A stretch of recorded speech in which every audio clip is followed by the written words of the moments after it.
이 순간을 기다렸다 이상현. 이제는 최강자의 자리를 가려야겠지. 내가 할 말이다 이하연. 이 세상에 두 명의 최강자는 있을 수 없지. 최강자는 오직 한 명뿐이어야 돼. 이 승부에서 지는 사람이 최강자의 자리에서 내려오는 거야. 2등이 되는 거지. 무슨 말인지 알겠어? 간다. 가자! 여러분들이 무슨 생각하는지 알고 있어요. 왜 갑자기 되도 않는 연기 또 하냐고 그 생각하고 있었지? 아닌 척하지 마세요. 거짓말하지 마세요. 그런 생각하는 거 다 알고 있어. 아, 근데 좀 이게 모니터링 하다가 느낀 건데 은근히 연기에 소질이 있는. 알았어, 취소할게. 왜 갑자기 이제 그런 이상한 상황을 또 했냐면, 오늘 설명할 내용이 고체에 대해서라 그랬잖아요. 이 고체의 에너지 준위가 어떻게 분포하는지를 설명하려면 꼭 필요한 개념이었거든. 무슨 얘기냐면요. 자, 우리가 이제 저번 단원까지 배운 내용이 그런 거였죠. 스펙트럼에 대해서 공부를 하고, 이제 원자라는 게 어떠한 에너지 분포를 갖는지, 그래서 결론은 궤도가, 전자가 이제 원자의 주위를 도는 궤도가 양자화되어 있고, 그 전자가 가질 수 있는 에너지들도 양자화되어 있다, 이런 결론이 나오는 거였고요. 그래서 그 에너지 줄기들 사이에서 전자가 전이하면서 흡수하고 방출하는 그 빛에너지의 어떤 진동수와 파장 또한 그 전자 에너지 준위에 따라서 정해진 값이 나올 수밖에 없다. 양자화된 값이 나올 수밖에 없다. 이런 게 이제 결론이었잖아요. 근데 이제 돌아가서 복습을 해보면 알겠지만 어디까지나 기체에 대한 얘기를 다루고 있던 거였어요. 그러면 선생님, 그때는 이제 저번 단원 배울 때에는 뭐 기체는 뭐 이런 거 물체의 상태는 이제 구체적으로 언급하지 않았는데 왜 이제 와서 이 단원에 와서 막 기체가 어떻고 고체가 어떻고 이런 얘기를 왜 하는 건가요? 할 수 있잖아요. 그래서 기체와 고체는 대체 어떤 차이가 있길래 에너지의 분포를 다르게 생각해야 하는지를 좀 알아보도록 합시다. 자, 여러분, 그러면 고체와 기체라는 건 애초에 어떤 차이점이 있나요? 여러 친구들이 여러 가지 생각을 얘기를 해주겠지만 가장 과학적으로 정확한 답변 중에 하나는 고체보다는 기체가, 그 기체를 이루는 입자들, 뭐 분자나 원자, 얘네들의 평균적인 거리가 훨씬 멀다고 얘기하는 게 맞겠지. 그러니까 쉽게 얘기해서 고체는 원자들이 비교적 빽빽하게 모여있는 그런 형태이고, 기체는 원자들이 비교적 이렇게 좀 띄엄띄엄 이렇게 좀 멀리 자기들끼리 멀리 이렇게 좀 떨어져 있는 이런 구조를 가진다고 얘기할 수 있잖아요. 그렇다 보니까 한 개가 아니라 여러 개의 입자들이 각자의 형태를 가지고 각자의 거리로 물질을 구성을 하다 보니까 저번 단원까지 생각했던 어떤 생각의 구조를 조금 더 확장시킬 필요가 있어요. 우리가 1단원에서 배운 어떤 전자가 가질 수 있는 에너지의 양자화나 에너지 준위에 대해서 공부할 때 이 그림을 베이스로 공부를 했었죠. 요거 같은 경우로 그림을 다시 한번 자세히 보면 얘는 물질 자체를 의미한다기보다는 아무리 기체라고 해도 물질을 의미하는 게 아니라 원자, 단일 원자 하나만을 의미하는 그림이 되잖아요. 근데 방금도 얘기했듯이 실제 물질은 하나의 원자가 아니라 정말 수십억 개 이상의 원자들로 이루어져 있단 말이에요. 최소한. 그치? 그렇게 알고 있죠. 그렇다 보니까 각각의 에너지 준위를 갖는 이런 원자들이 집합해 있는 그런 상황을 상상해 보면, 실제로 물질 안에서는 에너지 준위들이 막 지들끼리 겹치기도 하고 떨어져 있기도 하는 이런 상황을 상상해 볼 수가 있을 것 같아요. 무슨 말인지 알겠죠? 그럼 먼저 기체부터 살펴보자면, 기체 같은 경우는 아까도 얘기했듯이 고체와는 다르게 원자들 사이의 거리가 비교적 매우 멉니다. 그렇다 보니까 요 원자가 자기만의 에너지 준위를 갖고 있고, 요 원자도 자기만의 에너지 준위를 갖고 있는데, 어차피 이 둘 사이의 거리가 매우 멀기 때문에 요 원자가 갖는 에너지 준위가 요 원자가 갖는 에너지 준위에 영향을 줄 확률이 매우 낮습니다.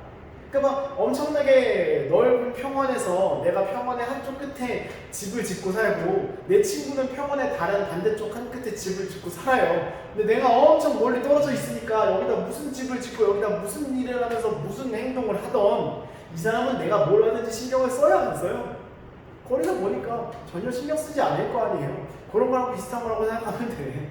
그러니까 기체는 원자 사이의 거리가 매우 멀기 때문에 서로가 서로의 에너지 준위에 영향을 끼칠 확률이 매우 작다. 그렇다 보니까 원자 하나하나를 우리가 1단원에서 다룬 것처럼 어떤 단일 에너지 준위를 갖는 그런 모형으로 생각해도 큰 상관이 없는 거고, 앞서서 얘기했던 수업 시간에 얘기했던 그런 결과들 있죠. 동일한 원자에서는 동일한 선 스펙트럼이 나오는, 다시 말해 동일한 원자이기만 하면 동일한 에너지 준위를 갖는 그런 형태, 우리가 알고 있는 그대로 기체 같은 경우는 생각해 줄 수가 있게 되는 거지. 이제는 무슨 말인지 알겠나요?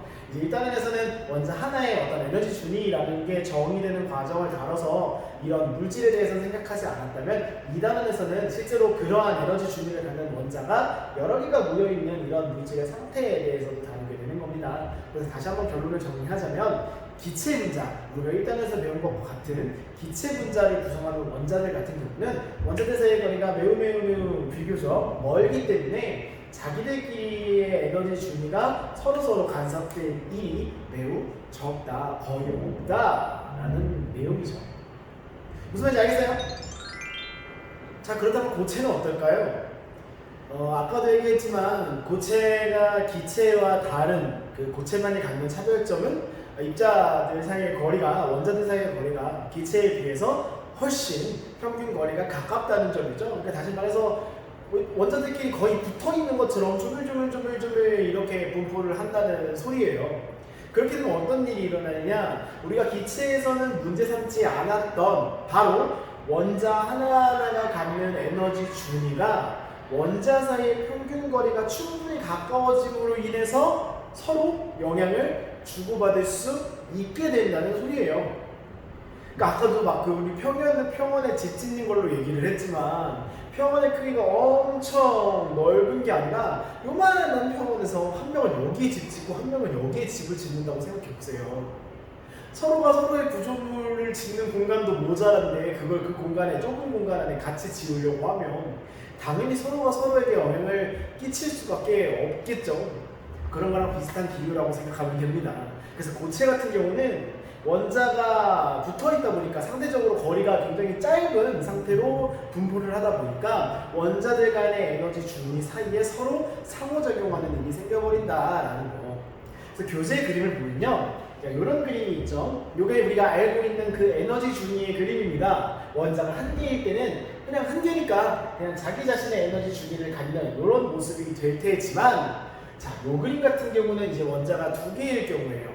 자, 원자가 두 개라는 건 에너지 준위도 각각 한 개씩 존재를 한다는 얘기인데, 얘네가 충분히 붙어 있단 말이야. 그래서 에너지 준위끼리 이런 식으로 겹치는 사태가 일어나버려요. 근데 아까 선생님이 발연기 했던 거 혹시 기억납니까? 거기서 무슨 대사를 했어요? 자, 칼 딱 들고 최강자의 자리는 두 명이 있을 수 없지, 막 이런 얘기 했던 거 기억납니까? 이제 그거를 약간 물리적으로 어떻게 좀 해석을 해서 이해를 하고 싶냐면, 최강자라는 상태는 오직 단 하나의 사람만 존재할 수 있다, 이런 식으로 좀 바꿔서 이해를 하고자 해요. 이해를. 그러니까 무슨 소리냐면, 우리가 물리학을 조금 더 이제 깊이 공부를 하다 보면 우리가 베타 원리라는 걸 배우게 됩니다. 이 부분은 편하게 들으세요. 굉장히 어려운 내용이라서 문등그램만 설명을 하는 거니까. 특히 이 전자라는 입자는요, 독특하게도 어떤 에너지 상태가 있으면 하나의 에너지 상태에는 오직 하나의 전자만 존재할 수 있게 돼요. 다시 말해서 동일한 에너지 상태에 두 개, 세 개, 네 개 이런 식으로 여러 개의 전자가 존재할 수 없다는 얘기지.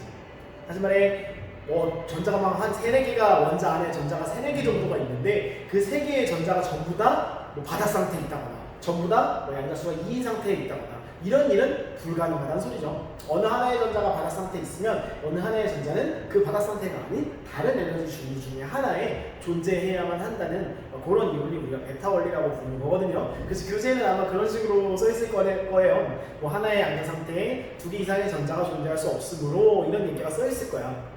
그냥 대충 이런 거구나 라고 알고 넘어가면 됩니다. 지금 우리는 그거에 대해서 전혀 알 필요 없고요. 요 에너지의 준위가 원자가 2개 이상 됐을 때 어떤 식으로 변화하는지만 그 결과만 알면 되니까, 그 전에는 여러분들의 이해를 돕기 위해서 설명했다 정도로 알고 넘어가면 될 것 같아요.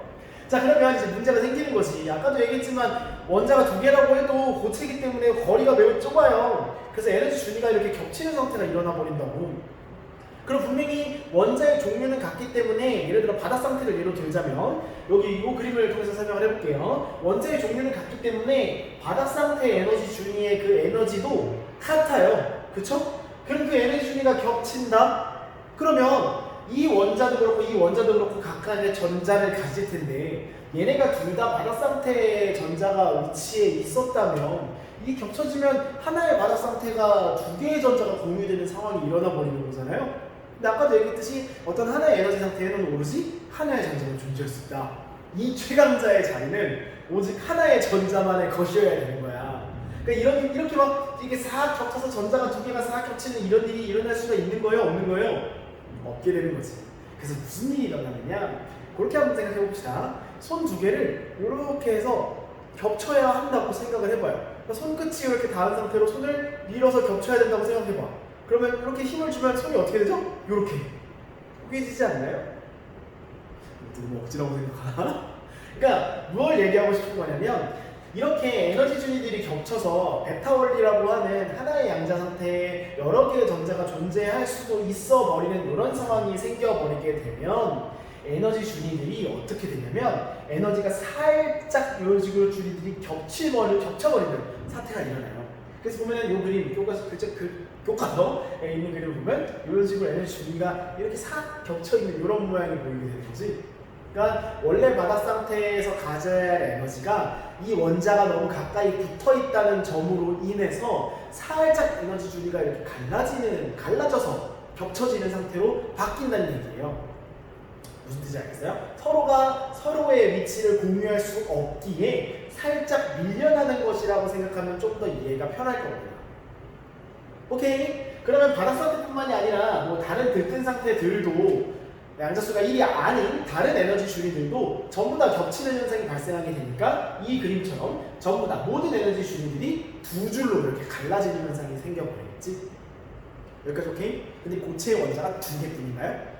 아니죠. 수십억 개 이상이 된다고 그랬지? 그럼 세 개일 때는 얘네가 세 줄로 갈라질 테고, 네 개일 때는 네 줄로 갈라질 테고, 다섯 개일 때는 다섯 줄로 갈라질 테고. 그러면 이 한 줄이 겹쳐서 수억 개가 겹쳤다고 생각해 봅시다. 그럼 에너지 준위가 더 이상 우리가 알고 있는 그런 선 모양이 아니라 어떤 모양이 될까요? 바로 그 오른쪽에 보이는 그림인 이런 모양이 되지 않을까요? 그러니까 에너지의 어떤 단계들이 어떤 하나의 에너지 상태를 표현하는 게 아니라 이런 식으로 수십억 개의 에너지 준위가 겹쳐진 하나의 어떤 요 두께를 갖는 이런 색칠된 띠 모양을 하고 있지 않을까요? 그쵸? 실제 고체들은 이 원자가 두 개만 붙어있는 게 아니라 정말 수많은 원자들이 가까운 거리에서 인접하고 있으니까 이런 에너지 준위가 생길 수밖에 없겠지. 그래서 우리는 이거를 에너지 준위라고 부르지 않고요. 더 이상은 뭐 하나의 에너지를 갖는 게 아니니까 되게 막 인접한 여러 개의 에너지를 이런 띠 모양으로 갖게 되는 거니까 우리는 이거를 에너지 띠라고 불러요. 에너지 띠입니다. 다른 이상한 생각하면 안 돼요. 그러고 보면 시간이 참 빨라요. 그쵸? 막 무슨 띠 했던 게 그렇게 옛날 같지 않은데 요즘 또 그런 말 아무도 안 쓰죠? 아무도는 아니고 가끔은 쓰나? 잘 모르겠다. 어쨌든 그 띠는 아니고요. 어쨌든 우리는 에너지 띠. 그래서 고체 같은 경우는 에너지의 분포를 고체는 어떤 에너지 띠 형태로 에너지의 분포가 이루어진다라고 설명을 하면 좀 더 이해가 편할 것 같습니다. 자, 그래서 기체와 고체의 에너지 준위가 어떻게 분포가 차이가 생기는지 이해가 됐나요? 깔끔하게 마지막에 이제 좀 정리를 요약해서 하자면 기체 같은 경우는 원자 사이의 거리가 평균 거리가 훨씬 넓기 때문에 서로 에너지 준위에 영향을 주고 받을 일이 거의 없다. 그래서 우리가 알고 있는 대로 기체 원자의 에너지 준위는 기체 원자? 그냥 기체 에너지 준위는 우리가 알고 있는 대로 그냥 에너지 준위 모양 그대로 유지가 될 테지만 문제는 고체가 다르죠. 고체 같은 경우는 원자 사이의 평균 거리가 훨씬 짧아서 서로 인접한 느낌이기 때문에 서로가 서로의 에너지 준위에 영향을 주는 일이 생겨버린다. 근데 우리가 앞서서 얘기했듯이 어떤 하나의 양자 상태, 어떤 하나의 에너지 상태에 여러 개의 전자가 존재하는 것 자체가 불가능하기 때문에 여러 개의 원자가 인접을 하게 되면 그만큼 에너지 준위가 달라지는 현상이 일어난다. 근데 원자의 개수가 그 고체를 이루는 원자의 개수가 한두 개가 아니라 정말 수없이 많기 때문에 그 갈라지는 정도도 수없이 많이 갈라지게 되고 마치 이런 식으로 어떤 에너지의 띠를 이루는 것 같은 형태를 띠게 된다. 그래서 우리는 고체의 에너지 분포를 에너지 띠라고 부르게 된다라고 정리할 수 있게 되는 거예요. 고체가 왜 에너지 띠 형태를 갖게 되는지 기체랑 비교해서 한 번 더 반드시 복습하면서 이해해 보세요.